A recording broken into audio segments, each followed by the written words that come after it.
আমি আজ থেকে নিয়ে 18 বছর আগে বলেছি সাদ্দাদের কাহিনী মিথ্যে। এখন পর্যন্ত আমাকে কেউ বলেনি আব্দুর রাজ্জাক সাহেব সাদ্দাদের কাহিনী সত্য। মকসুদুল মুমিন বইয়ের একটা হেডলাইনটা হচ্ছে অবিবাহিত ছেলে মেয়ের পড়া নিষেধ। যেই দেখে সেই পড়তে চাই, আছেই বাকি কি বা আছে এখানে, সবারই মন চায় পড়তে।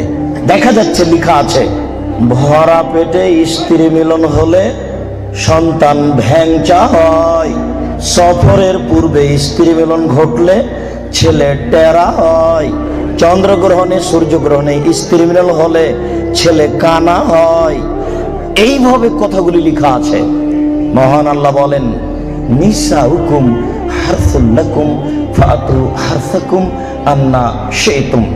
পৃথিবীর মানুষ, তোমাদের স্ত্রী তোমাদের জমি, তোমরা তোমাদের স্ত্রীর নিকটে আসো তোমাদের ইচ্ছা মতো।